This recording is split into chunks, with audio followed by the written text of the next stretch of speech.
Welcome, everybody. Thank you for being prompt and on time. It is much appreciated. Just like applying for scholarships, you want to make sure you're on time and don't miss deadlines. Same thing with webinars. So thank you, guys. What a segue. We're in for a treat today. Some of you may have met Janet before. She came last year and helped out with a very similar webinar, and it was our most popular webinar in this entire series. So popular that we had to have her back.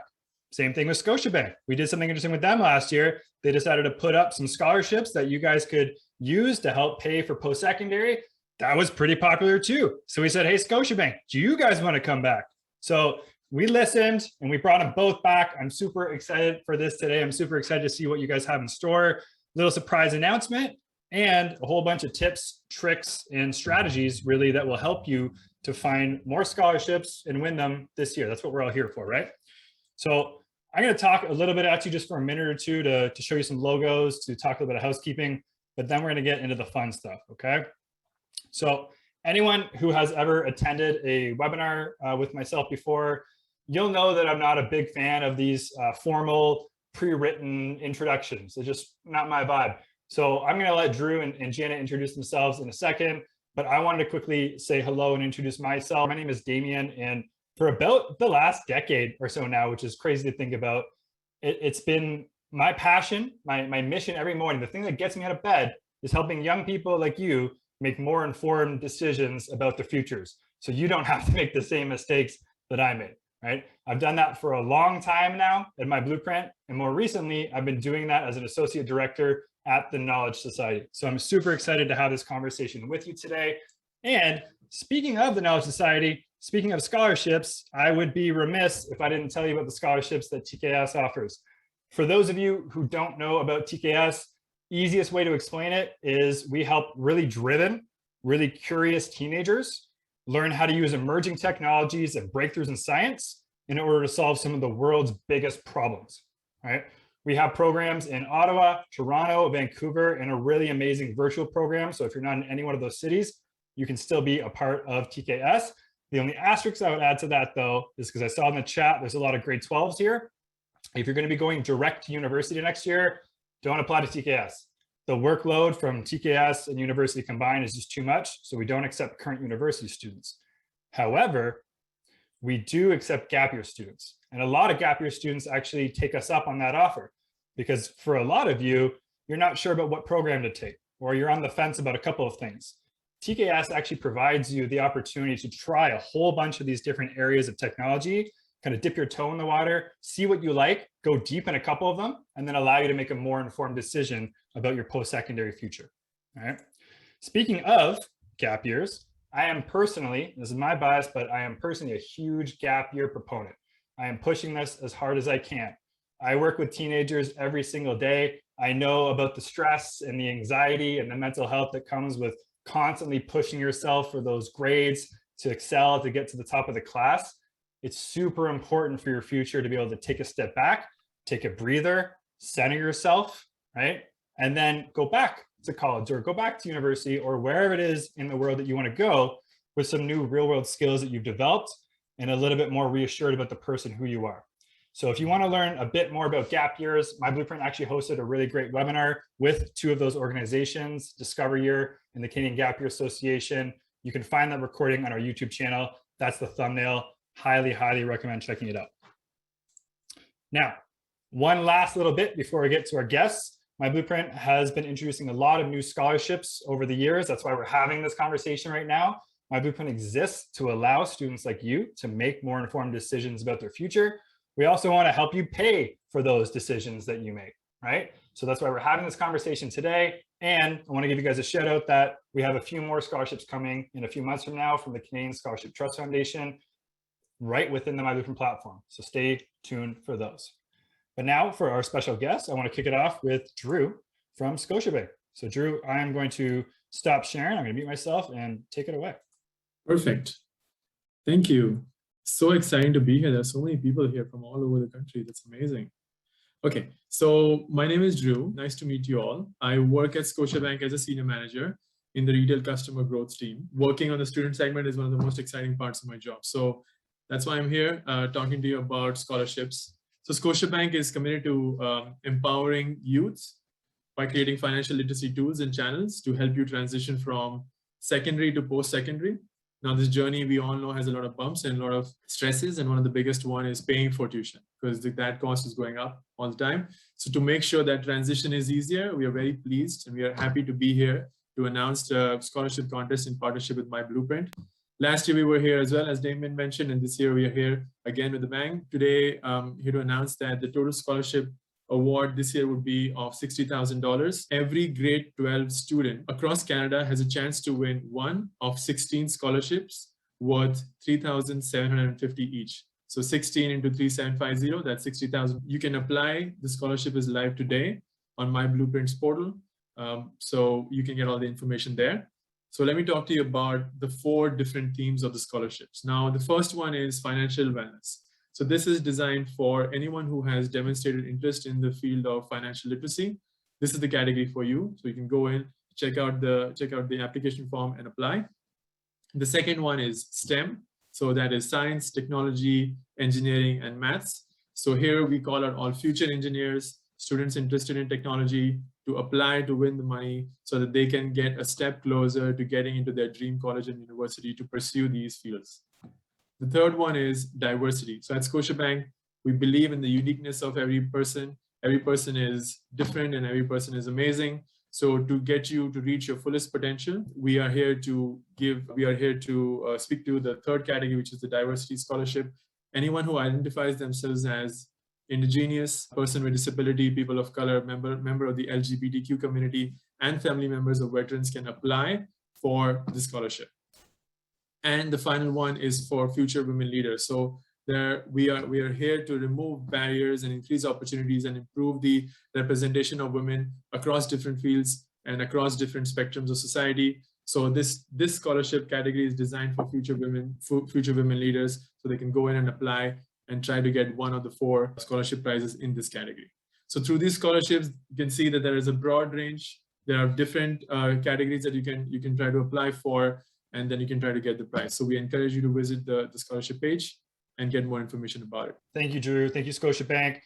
Guys, I'm going to put the link in here with a lot more details all about these 4 different themes of scholarships, what you need to do to apply. Like Drew mentioned, they are now available also within your student account in myBlueprint. And these are grade 12s. So grade 12s will be applying for these ones specifically for Scotiabank. You're going to want to complete phase 1 of the application by April 30th, but get it done sooner rather than later. Your lives are only going to get busier over the next couple of months.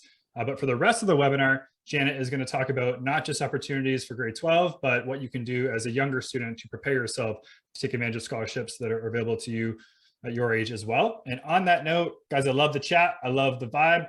But if you have questions that you want answered, throw them in the Q&A section. And if we have some time at the end, we're going to go through those. Okay. So Drew, thank you. Scotiabank, thank you. And now Janet, take it away.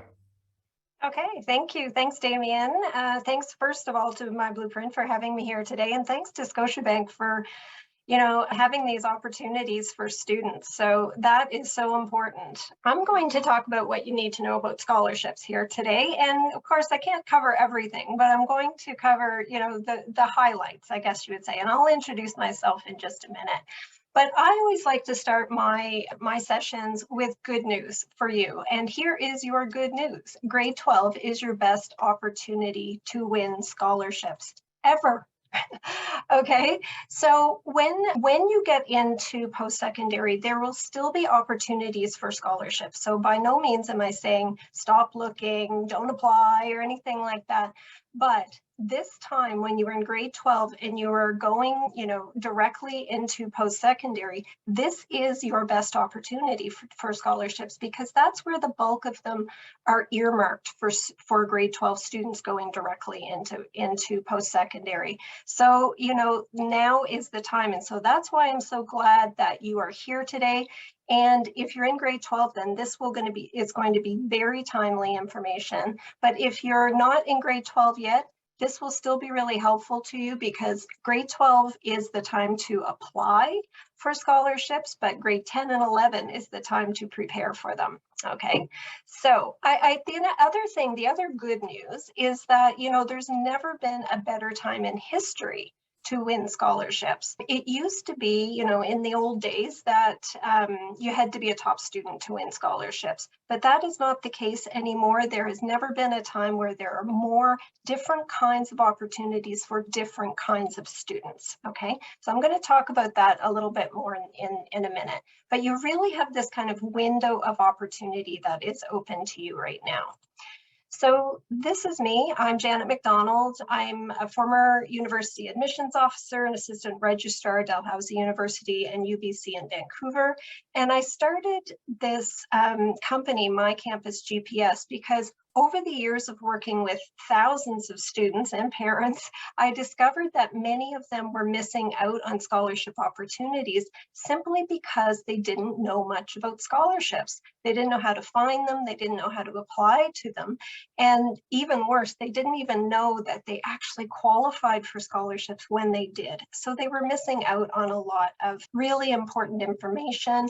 I knew that information. They needed to know that. So you put those two things together, and that's how I came up with this business. And really simply what I do is I help Canadian high school students with how to find and win scholarships. And I've been very fortunate to help many students win hundreds of thousands of dollars over the years. So I am glad to be speaking with you today. So here's what we're going to cover, just some kind of general information so that we're all on the same path here. We all understand the terms properly. We'll cover just briefly the different kinds of scholarships, and then I'm going to tell you about 5 things that I think it's important that you know. And yeah, if we have time at the end, I'm really happy to stay on to take any questions that you have. So there's a lot of information online about kind of where to look for scholarships and some information about how to make the applications, but there's not a lot of information out there about kind of the strategy behind it. So that's what we're going to talk about today. So it's not just going to be kind of, you know, information or whatever. We're going to talk about what are the strategies that you can use. And hopefully this information will inspire you to take action. Okay, so let's start just with the basic terms. So what is a scholarship? And I have the word award in brackets here because I use the term scholarship and award interchangeably, okay? But a scholarship just really simply is funding for education offered by an organization, okay? That might be a post-secondary institution or it might be another kind of organization. But the thing that identifies a scholarship is that it is based on merit. And that means you have to earn it in some way. That might be through grades, although grades are not required for all scholarships, okay? It might be through volunteering or writing an essay or whatever, but there is a merit piece to scholarship. Now, a bursary is the other term that we hear a lot, and bursaries are also education funding offered by an organization, might be a university, might be a different kind of organization, but the thing that identifies a bursary is that it is normally completely based on demonstrated financial need or mostly based on demonstrated financial need. There isn't usually a merit piece, okay, to bursaries. So the other thing that is different between the two of them is that a bursary is normally in the hundreds of dollars or maybe low thousands, and scholarships are usually in the thousands up to the biggest ones in Canada, which are $100,000. So the bursaries are really meant to augment the funding that the student already has in place, whereas the scholarships are those bigger pots of money, okay? Now, what they both are is free money. Free money you don't have to pay back. So that's the best kind of money out there. So we're not really talking about bursaries today. We're talking about scholarships. Now, there might be a demonstrated financial need component to a scholarship, but again, they almost always have some kind of, excuse me, piece that is attached to them, okay? Okay, so the different kinds of scholarships, we're going to talk about in generalities here because we can't cover all different kinds, but there's a really foundational piece of information that you need to know, and that is that all scholarships are different, all of them, because they're offered by different funders. And it is the funder who determines everything about the scholarship, okay? How much it's for, the deadline, what the requirements are, what's important, what the essay is about, or if there is an essay, and everything is up to the funder, okay? And the funders are all different, so they're all different. But there are some common things with many of them, and that's what we're going to focus on here today, the common things. So there are kind of like two main categories of scholarships. One is the kind that are offered by the post-secondary institution. Now, I mainly work with university students, so I refer to universities, but many colleges also offer scholarships. So, you know, post-secondary institutions, the ones offered by them. The other category is external funders, or what we collectively call external funders. And by that, I just mean all funders outside of the university. Okay, so there's the university ones, and then there's everybody else, basically. And by everybody else, I mean, you know, community groups, banks, foundations, employers, all those different ones, okay? And they're kind of focused on different things. Now, the two main kinds, I guess you would say, from the universities. First is the kind that you're automatically assessed for when you apply with the appropriate transcript. And basically what they are the ones that are based completely on your grades and nothing else, okay? So they just do a calculation of your average. They all do that differently. And then based on that average, you may be offered a certain type of scholarship. Many universities will have those automatic kind, and then some will also have ones that you need to apply for specifically on a specific application.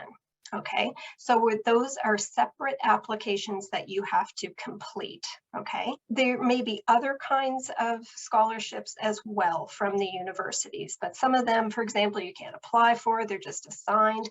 The automatic and the application are the two main kinds that most post-secondary institutions offer. And basically what universities are looking for are marks. They always have your marks, okay? And for the separate application ones, they're usually looking for leadership type activities. And we're gonna touch on and talk about a little bit about what leadership means for scholarships, because it might be much broader than what you may think it means. Okay, so that's the university ones. Then we have the external funders, and there is a huge variety with the external funders. A huge variety of those. So to kind of show you the huge variety, I'm going to put it on a spectrum. And at one end of the spectrum, we have kind of the highly advertised, highly competitive, big award kind, with $100,000 awards, or, the up in that category. So an example of that one is the Loran Scholarship. Okay, so that's kind of at one end of the spectrum, these like highly competitive, highly advertised ones. Then way at the other end of the spectrum, we have my favorite scholarship, and that is one that is put on by a hot tub cover manufacturer called The Cover Guy. And basically for this one, all you have to do is write an essay about how hot tubs make our lives better. Okay, no grades, no reference, no volunteering, nothing, just an essay about hot tubs, and you don't even have to own a hot tub. Okay, so here I'm showing you I'm doing it this way to show you the huge variety that are out there. So on this continuum, most of them are kind of somewhere in the middle there in terms of what they ask for and competitiveness and all of that sort of stuff. But just showing you that there is this huge variety. And that means that there are lots of different opportunities for lots of different kinds of students, okay? External funders are mainly looking for community involvement, usually. Grades may or may not even be required with some external funders, okay? So they're more interested in that community involvement piece, volunteerism, and that sort of stuff. Okay, so those are the different kinds of scholarships, just, really quick overview there. Okay, so the first thing that I think it's important that you need to know about scholarships are when they are offered, because sometimes students kind of miss the boat a bit on this part. Okay, so scholarships start to be offered in September of grade 12. Now, some students are a little bit surprised by this, that this is really early in grade 12. So, if you're in grade 10 or 11 right now, heads up, because once you get into grade 12, there will be some opportunities for you right out of the gate in September. And in fact, two specifically of the biggest awards in Canada are very early in grade 12. Okay, so that's a heads up for you people in grade 10 and 11. Now, the thing is that scholarships are offered throughout the entire grade 12 year. Okay, so there is no one specific time where they're all available. There is no one specific deadline for them all. They are opening and closing throughout the entire year. Okay, now the majority, I would say, are offered between December and May. So we are smack dab in the middle of your best opportunity in your best year here. So this is a great time for you to be learning this information. But there will be some before that, and there will be some after that as well. But that's kind of when the majority of them are. So kind of part of the strategy piece that I was talking about at the beginning is about knowing, the best way to do things. And so here's a tip on that one to help you to understand how to, like, when scholarships are offered. That will help you to understand how to look for them as well. So I'm going to put this on kind of a timeline here, and over about 5 months. This is just an example to help you to understand. So at the beginning of the 5 months, we have a little period there where there is one scholarship that is open and a deadline, at the beginning of that 5 month period. Then a little bit later on, there is a second scholarship that opens and closes, and kind of overlapping that, there is a third one there, and then there's a fourth one later and a fifth one. Okay, over this 5 month period, there are 5 different scholarships. So if you are looking for scholarships at this time, you may not find anything, because that one is passed and these other ones haven't been offered yet. But if you look a little bit later, then happy dance, because you've found 2 actually here, because they're overlapping. And then you look a bit later and no, nothing. And then you look a little later and then happy dance. Okay, so my point here is that this is not a one and done thing. You need to be looking, because scholarships are opening and closing throughout the entire year, you need to be looking for them over that time. If you're just looking at that one time, you're only seeing what's available at that one time. Okay, so that's the strategy. Look over a period of time regularly. Okay, so the second thing it's important that of course, where should I be looking for these things? Okay, so I'm going to touch on 4 main places, I guess you would say. One is search engines. Second is your school counselor websites. Third, of course, are the university or college websites themselves, and then just general Google searches. Okay, there is not like a secret list of scholarships. I don't have a secret list of scholarships. They're out there, but they're not in one place. You have to look in different places and at different times. Okay, so that's what makes it a little bit more time consuming. It's not difficult, it's just time consuming. So you need to kind of factor that in. Okay, so first let's start with scholarship search engines. And the one that I suggest that students start with is ScholarshipsCanadacom. It tends to be the most comprehensive. Okay, so with this one, the best way to use this is to make a profile based on your information. It will ask you different types of questions. You'll be ticking little boxes based on, what program you're interested in, your activities, and that sort of thing. And each one of those ticks is, a keyword that it's going to search for through its database. Now, they have, people ask me about scholarships. I don't have, a database in my mind. I don't need to, because we have these databases like this, okay, or these search engines.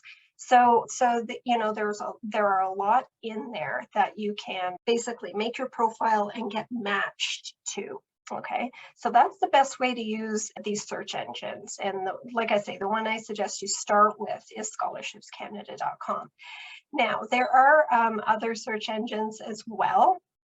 Here are some of the different ones. Now, there are some kind of specialty ones, I guess you would say. There's, disability awards, or if you're an Indigenous student, then Inspire, etc. But, there will be some overlap with these. I will tell you, they are not perfect, and they are going to give you stuff that you are not interested in, that you don't actually meet the requirements for. You're going to have to sift through the results, but it's a good place to start, okay? So that's search engines. The second place that you should be looking is with your school counselor website or their Google Classroom, or however your school, advertises these opportunities. So you need to find out, how does my school do this? And, really, some scholarships may come directly to the school counseling office, because there might be a small organization, a dry cleaner in your area, and they have $1,000 to give away, and they don't have a huge advertising budget or anything. They just think, okay, well, the kids are at the school, so we're going to send it directly to the school.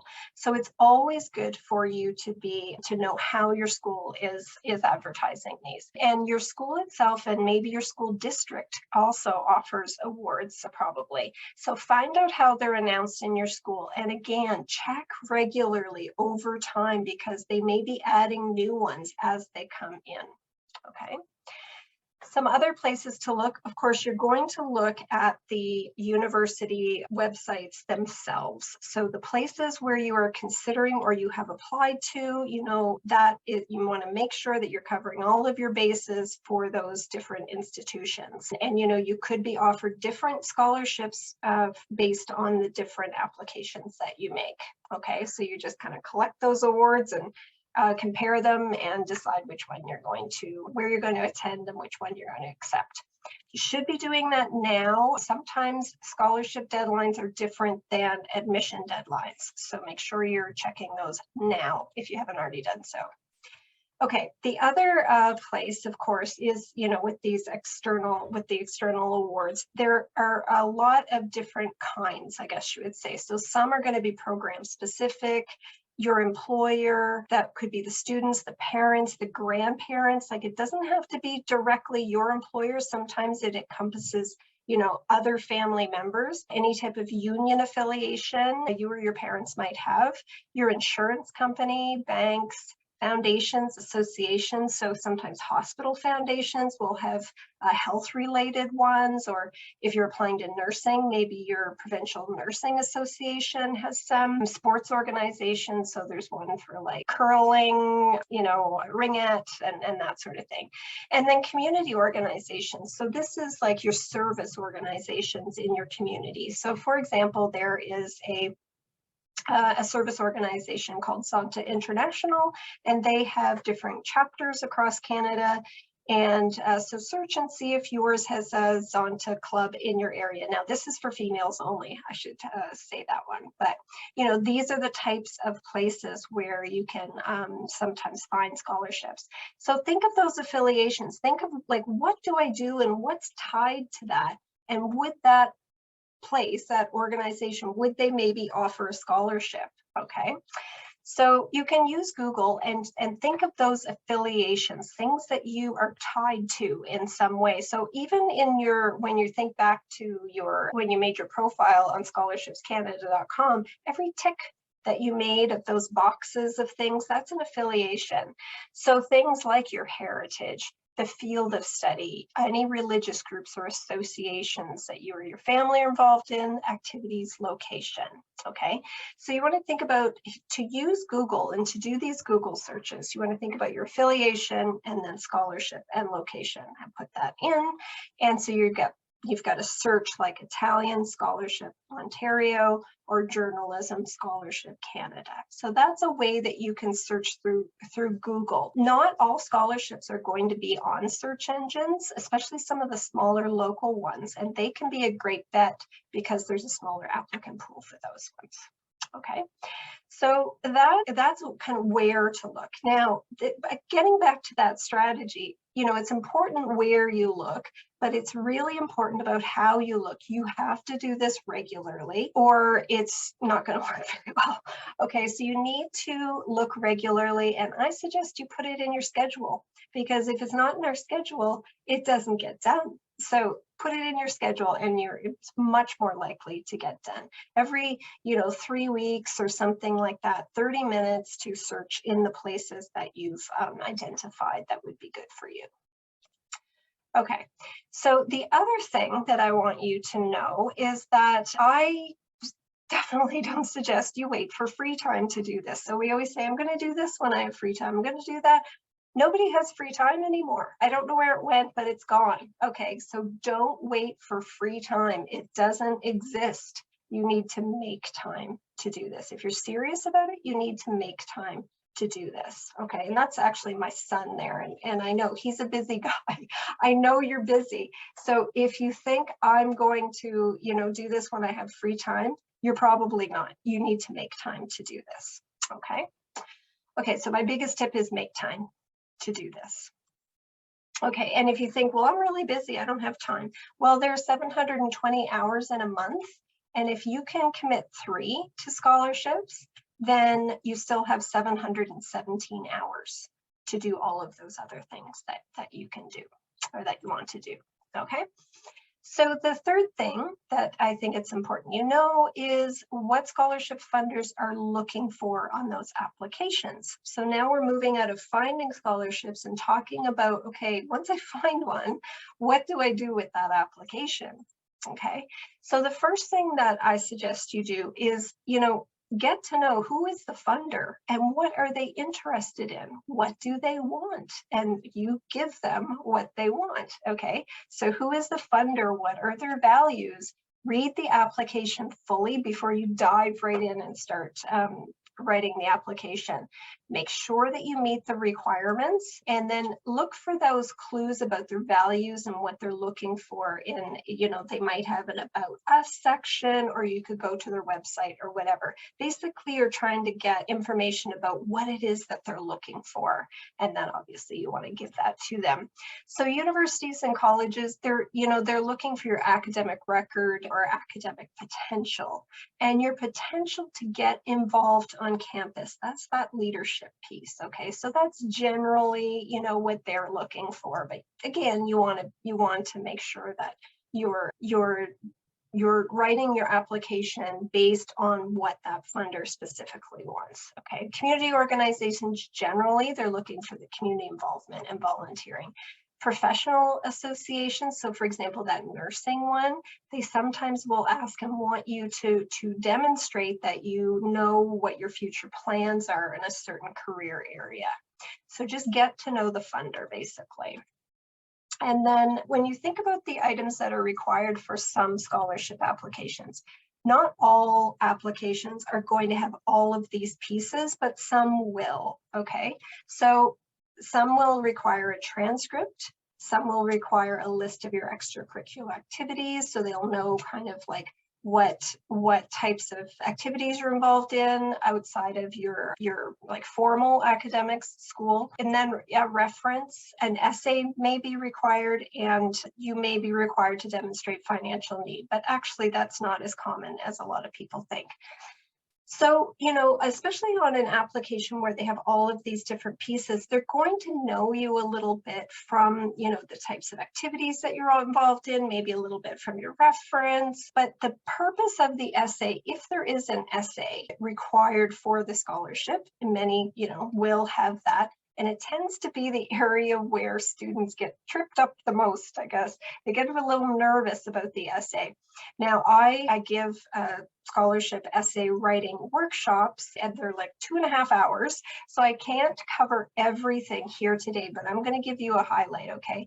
I will tell you that the purpose of the essay is to get to know you. Okay, so it is not generally, unless it's specifically asked for it, it's not generally a time when you go, I did this, and then I did that, and then I did this, and then I did that, because that doesn't really tell us anything about who you are. It tells us what you've done, but it doesn't tell us why you did it and what you learned from that experience, and then how you're going to use that learning in the future. And that's the type of information usually that they want to know in an essay. Okay. So let's just generally talk about the essay. Usually they're between 300 and 500 words, maybe about 2/3 of a page or maybe a full page, but the days of 1,000-word essays are pretty much gone. Okay, so they're usually, pretty short. They're usually self-reflective. So the funder will ask you to tell us about a time when this happened. What was it? How did you deal with that challenge? Etc. Okay, so there are those types of questions, many of them, not all, but many of them. It should be written in your own voice, so it should be conversational. They're generally not like research paper type of essays. Okay, so it should sound like you, basically. And a lot of times you hear people say, oh, you should tell your story, just tell your story, tell your story. Basically, I hear that all the time. Tell your story is just basically give us an example of a time when that happened. Okay, so that's what it means when they say, tell us your story. It's just kind of tell us about an example of a time that when this thing happened. So a common type of volunteer question is discuss your most meaningful volunteer experience. Why was it important to you? What did you learn from this experience? Okay, so this is, it might be worded differently, but this is a common kind of question on scholarship applications. So when you're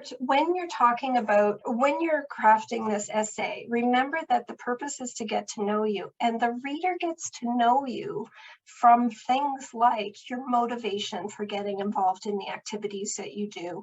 So, yes, they kind of want to know what activity you're involved in, but it's important that you also tell them why you got involved in that activity. Why did you join that group? What did you want to make a difference, or what was the reason for you to get involved or to take on that challenge or to do the thing that you're talking about? And then also really important to tell the reader what you've learned from that experience. Okay, we all learn through our experiences. And so you really need to kind of pick out, the learning. And that's part of what I do with students when I'm working with them, is help them I ask them questions that helps to draw out what they learned from their experiences. And then it's also really nice to tell them how that learning is going to be used in the future, specifically, with universities, this leadership experience that I've had, the skills that I've developed. I want to now take them to your campus and improve your campus with my leadership skills and abilities. Okay, so kind of or maybe it's just about an attitude change or something like that you've had through an experience, and how that's going to inform, the way that you handle things from now on. Okay, so these are the things that you want to make sure that you have in your essays, and this is how the reader gets to know you. Okay, so that learning piece is very important for you to touch on in a lot of these types of essays. That's the most important piece.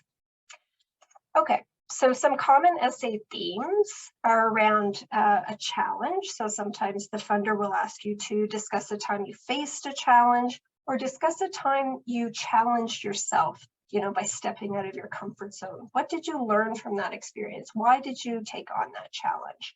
Okay, so that can be, a theme. Leadership is also a theme. So with this one, it would be something like discuss a time you were in a leadership role. What skills did you use? What challenges did you face? And what did you learn from that experience? Okay, and we're going to talk about leadership in just a minute.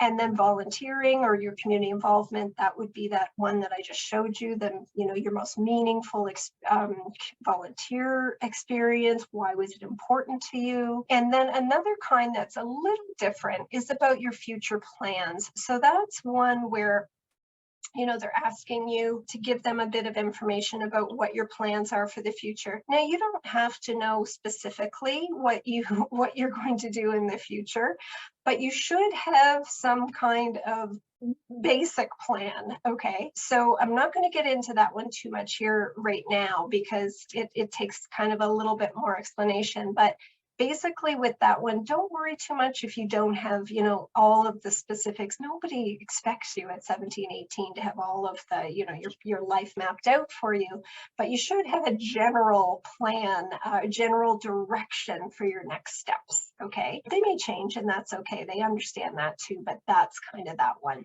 So these are 4 kind of common themes that come up in different essays and different applications. They might be worded differently, but that's the common kind of theme. Now, because you know that these are common themes, you can, use that information to, when you're writing your essays, you can save that information, that content that you created, and reuse it in other applications with similar type questions. Now, I'm not suggesting that you do this verbatim and just kind of copy and paste and plunk it in. You need to tailor it to the new application, but you don't have to start from scratch a lot of times because you've already developed some content around that theme. And this is not wrong. This is actually how people win multiple scholarships. They save the content that they've created on different applications, and they just, reuse it, tailoring it each time, making sure that they're still understanding the funder, what they're looking for, all that sort of stuff. But they don't have to start from scratch. They have this library, basically, of information that they can pull from and kind of tailor to new applications. It saves time, it saves energy, and they just get a system down. And that's how they can apply for more scholarships in less time. Okay, so the more you apply for, the more likely that you will win. Okay, it's just if you apply for 1, you only get 1 chance. If you apply for 10, you have 10 chances. And I suggest students apply for at least 10 scholarships in the grade 12 year. Okay, so yeah, so let's just touch on leadership for a minute, because I don't want people to count themselves out if they don't understand what leadership means for scholarships. So this is a common scholarship type or question around leadership. Discuss a time you're in a leadership role. What skills did you use? What problems did you encounter? And what did you learn from this experience? Okay, so you're starting to see the theme here about what did you learn? So let's talk about what leadership means for scholarships. In the broadest sense of the word, leadership is just any time you take responsibility for something. So you're stepping up to the plate and you're taking something on where now the buck stops with you. Okay, so if you don't do it, it doesn't get done, or if you don't do it well, then it's on you. But it is, that kind of separating yourself, excuse me, from the group. Okay, by taking on that extra responsibility. Excuse me. Okay, and I use the UBC personal statement instructions here because they said it really well. They say leadership can come in many forms. Any act of responsibility or initiative that serves others is a form of leadership. So there's 2 pieces here. You're taking on responsibility for something, and what you're doing serves others or helps others. Okay. So it's broader than just being student council president or being, the president of that club at school or whatever. It can be other types of roles of responsibility. So I want you to kind of broaden your idea of what leadership is, because you may actually qualify for some of these awards and not even know that you do. So for example, in sports, are you leading skills drills? Have you been identified? And do you, as somebody who can, lead the group through these things? Or are you a summer camp assistant? Do you volunteer to, do the crafts with the kids at church so that the parents can attend, in the sanctuary? So there are lots of different ways that you could take either, have taken on a leadership role, or if you're in grade 10 and 11, this would be something great for you to do now or soon so that you're building up these leadership skills and that you can apply for these leadership type of, okay, so take responsibility and serves others or helps others in some way. Okay, so let's move on to the fourth thing that I think it's important you know, and that is about the hidden benefits of scholarships. So often we just think about the money, and the money is fantastic. So if we're talking about money, then I'll frame it for you in this way. It would take about 80 hours working in a part-time minimum wage job to earn the same amount as, to earn $1,000. Okay, so sometimes, you think, well, $1,000 maybe, isn't that much for a scholarship, but that could save you 80 hours of working in a part-time job. So we're talking about sort of that return on investment. It's not guaranteed, but there is, there is a significant return on investment that we're talking about here. But in addition to the money, there are other benefits to winning a scholarship that can be sometimes more valuable than the money itself, okay?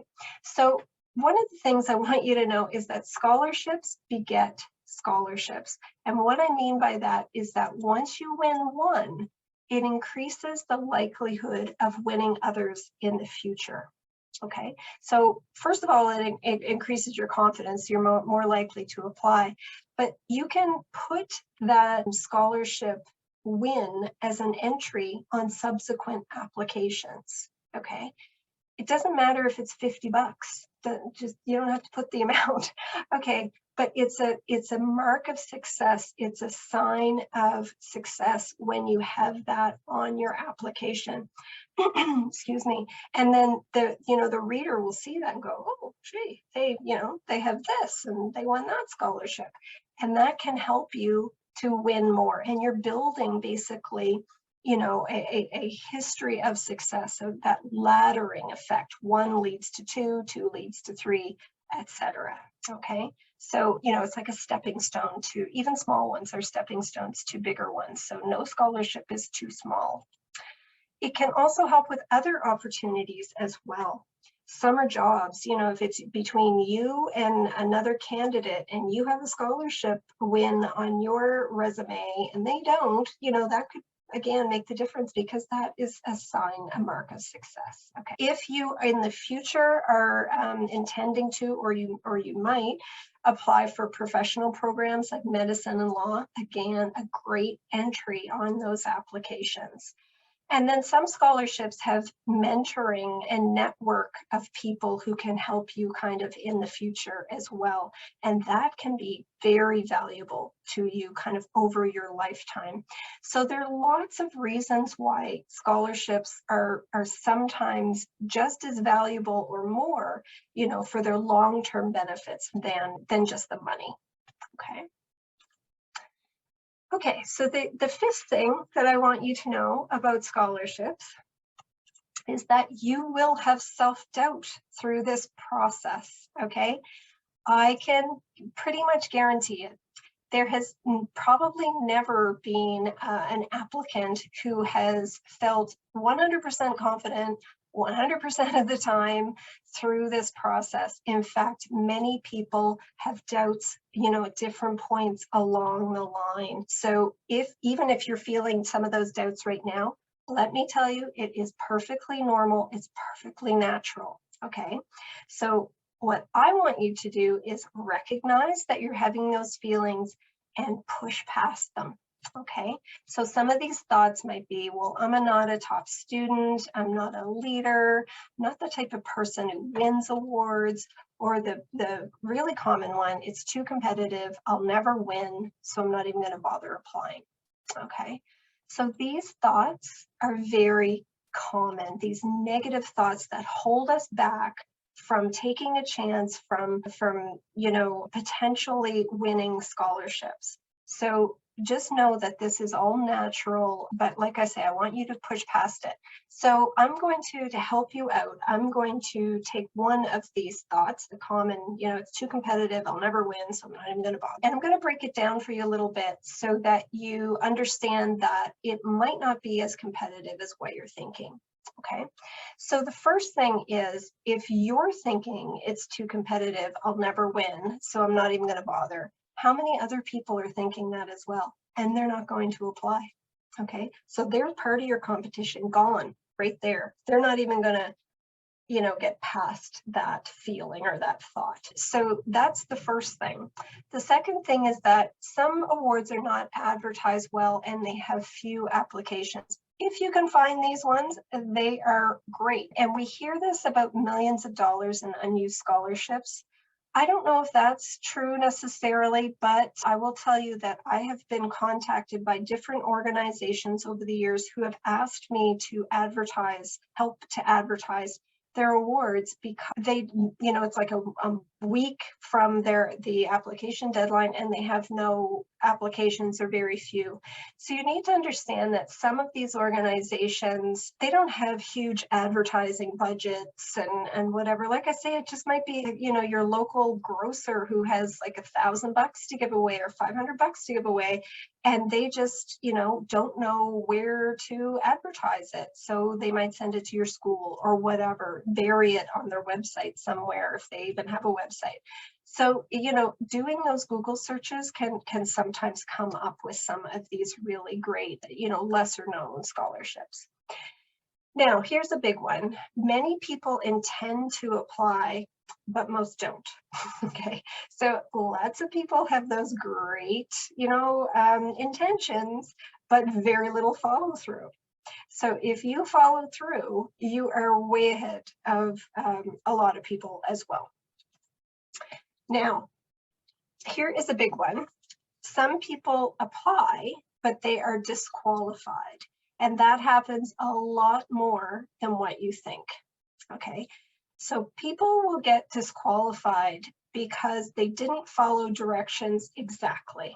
Okay, so I'm not saying you will be disqualified if you don't follow directions, but you run the risk of being disqualified. So I've been in the room with the committee and they're just basically going, yes, yes, yes, no, yes, yes, no, no. And they're separating the people who follow directions and the people who didn't follow directions. And, you know, they're not disqualifying people because they're mean and they're just like waiting to, you know, like, you know, disappoint people or whatever. They are, it's their job as the committee to be fair and equal to everyone. And if somebody, for example, submits 2 references and they were only required to submit 1, then it's not fair anymore to everybody who only submitted 1. Okay, so they're required to make sure that it's fair, and they're required to disqualify people. And this happens a lot more than what you think. Okay, so point here, make sure you follow directions. Now, this can work in your favor though, because sometimes what will happen is that you could actually win the award and not even be the most qualified person. Okay, if the other people are, they might be more qualified than you are, but they didn't follow directions, so they get disqualified and you actually win the award. Okay, so that can work in your favor. Anyway, lots of reasons why it may not be as competitive as what you think. So the point here is just try to push past those negative thoughts and go ahead and make those applications. Okay, so those are the 5 things. So here's what we learned today. The main thing is that grade 12 is your best opportunity to win scholarships. Scholarships open and close all year long. So there's no one time that's, you know, the only time to look for them. You need to be looking for them regularly over time. You need to make time for scholarships to find and apply for them. Don't wait for free time. It doesn't exist. Many scholarship essays have themes, and if you know what those themes are, you know, you create that content, you can just reuse some of those materials again and again. So in the essay, get personal, talk about that motivation, talk about what you learned and how you're going to use it in the future. And then once you win one, it's often easier to win more, and it's normal to have doubt. Push past it and apply. Okay, so that's my final battle cry to everybody. Go forth and apply. And so this is me. This is a snip from my website. there is a place where you can go to free resources. On there, there is a grade 12 checklist. So this is the link here. So it kind of looks like this. Basically, it's 8 pages of, information, tips, techniques, links to more information that can help you to make sure that you're basically taking up the most opportunities you can in grade 12. And this is my contact information. So the place where I hang out the most is on Twitter. I love Twitter. And I will post, opportunities, and I'll post scholarship opportunities that I come across on Twitter as well. So that's a great place to follow me there, and I hope you will. And now I'm ready if there are questions. We definitely are. Janet, are you okay to stick around for a few more minutes? Sure. Yeah. So for anyone who has to go do your thing, live your life, but if you're able to stick around for a few more minutes, yeah, we'll work through some of these Q&A questions. And to echo what Janet said, highly recommend giving her a follow on Twitter. She's a great follow, and tons of great resources on her website. I put it in the chat, but mycampusgps.ca. Check it out. You'll be thankful for it. So, and Janet, thank you. Right, you talked about so many amazing things again. I'm so happy that you came back and shared all that with everyone who's watching today. I took in a lot. Thank goodness there's a recording, because I know a bunch of us are going to want to come back to it. But the don't wait for free time thing, that's huge to me. Like, I'm the kind of person who, if it's not in the calendar, it's not real, right? And I know a lot of students aren't doing that yet, but you'll learn about time blocking soon enough. And then the push past the negative thoughts piece, that's everything, right? So you deserve these scholarships. You just got to believe that, right? So make it happen for yourself. Okay, now motivational speech over. Let's talk about some of these Q&As. Actually, Janet, can you just pull up your slide with all your socials again? If you want the checklist, just go to Janet's website, mycampusgps.ca, under free resources. Okay, so I had a couple of questions about the way I would summarize these is like, how far back do we go? Will people who are looking at our scholarships care about what we did in middle school or elementary, or should is grade 9 too far, or is all high school relevant? Like, what do you think? Generally, it's grade 10 to 12, sometimes 9 to 12, but usually 10 to 12. Those are the years. And then for marks, it's often 11 and 12.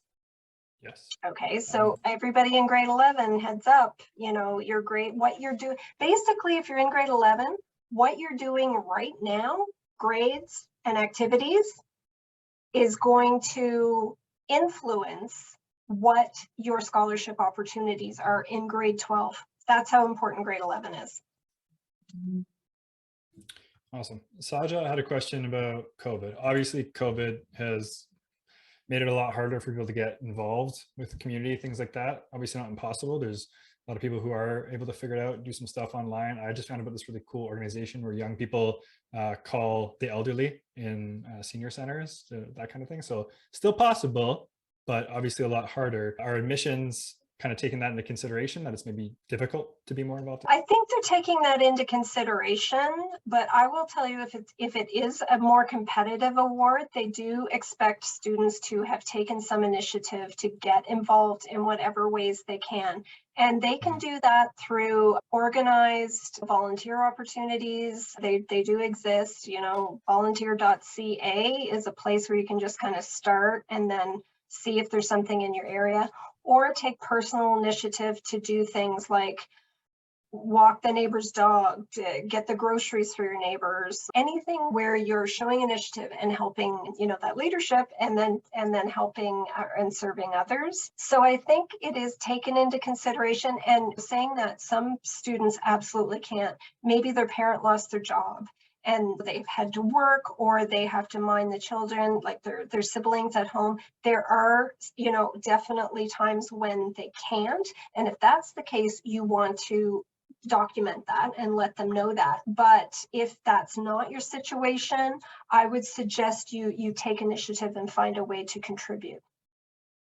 You want something bad enough in life, there's always a way to make it happen. You just gotta figure it out. We had some questions about grade 9s and grade 10s asking about scholarships. Would your advice for them be prepare yourself to be in a better position to win those scholarships in grade 11 and 12? Or is there stuff that a grade 9 and 10 could be doing to win scholarships as well? Yeah, so excellent question, because, you know, the earlier you start, basically, the better, because you have just a longer runway and you can take on kind of progressive, different progressive kind of activities. But I would say the main thing that, okay, let's say the highest value activity that you can have is leadership in a volunteer capacity. Okay, so if you have leadership in a volunteer capacity where you are serving others or helping others, that activity can be used most often and is going to give you the most robust essay content available. Okay, so that's what you want to do, either through something formal, like taking on a role that's already established, or by initiating your own activity and you know, building something of your own. That's the highest value. That doesn't mean that if you don't have that, you're forget it or anything. But if you're looking for the most bang for your buck, that's what you want to do. Be strategic, use your time. Don't be all over the place doing whatever, you know, use your time strategically, plan out a great activity and stick with it and try to make an impact. We had one from Heather asking, is Janet available to present to classes? Yeah, so on my website, there is a speaking section there. And so you can find out about that there. Yeah. Highly recommend. Oh, this is a fun one from Irfan. So thanks a lot. Really helpful. My question is, what do these organizations actually get in return of giving scholarships, right? So why would company or organization A, B, or C actually want to give away money? What's in it for them? Yeah, so I think there are a couple of different reasons. Some I think are more benevolent and other ones are more kind of, you know, good for the company. So it looks good for the company to provide scholarships for students. It can also be a way to kind of build community within their organization. Maybe some of the employees actually fundraise for it, or there's some kind of, maybe they're part of the decision-making process. So it's kind of a community thing for them, and just kind of giving back. That's part of their values that they have, you know, that they recognize is giving back to their community, the community that supports them. So they then want to give back to the community. So, you know, lots of different reasons. Yeah, it's a great answer. I mean, that's a big part of why myBlueprint does it. myBlueprint exists to help young people make more informed decisions about their future. So everyone who works in myBlueprint has similar values of wanting to be able to help young people do that. So it's a fun values, mission, you know, to serve in that way.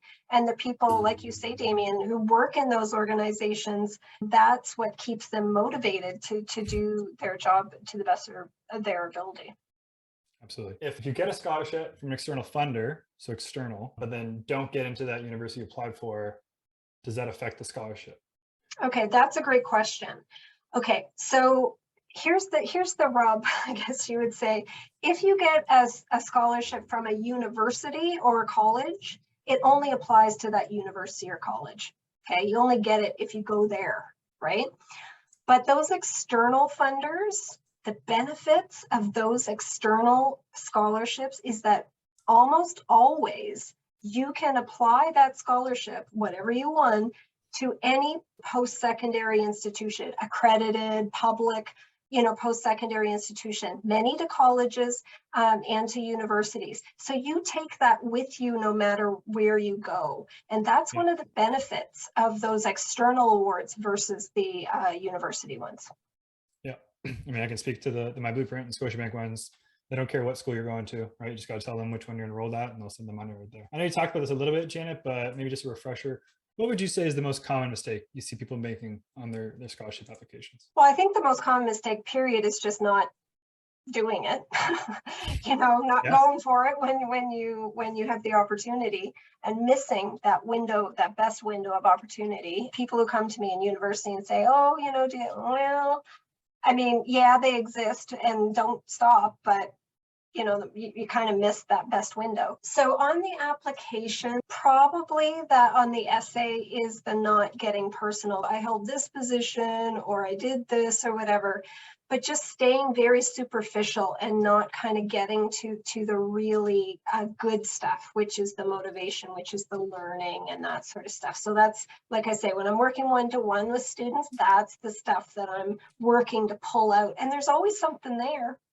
They don't even think, they think, oh, well, I don't think so. And then there's always something I can pull out. That's why you're so great at what you do. Had another good one from Saja. So deferrals, right? You can defer a post-secondary program. Oftentimes, it's obviously unique to each school and each program. What about scholarships? Do you see that existing much? Again, that's up to the funder. Yeah. Okay, so it depends on the funder. Some will defer, some won't. If it's not made clear to you, then you need to contact the funder and find out. Do your due diligence. Okay, there's a bunch more, but a lot of these we've answered. A lot of these are super specific. And then last question, I'll even do you a solid, Janet. I'll help you answer this one myself. Do you know any great resources that help in writing the scholarships? Yeah, it's mycampusgps.ca. It's Janet McDonald. It's the best resource in the industry. Janet, I want to say thank you again for giving up your time. The students, obviously, most popular webinar last year. I'm sure again, the most popular webinar this year. So thank you, thank you, thank you. For everyone who's still sticking around, we add this recording to our YouTube channel, the myBlueprint YouTube channel. We also send out that link to everyone who signed up. So check your inbox. Usually we put it up within about 48 hours or so. Follow Janet on Twitter, mycampusgps, and have yourselves a great rest of your day. If you're in Ontario and you haven't already, go do your parents a solid and shovel that driveway. Bye, guys. Thanks, everybody. Bye.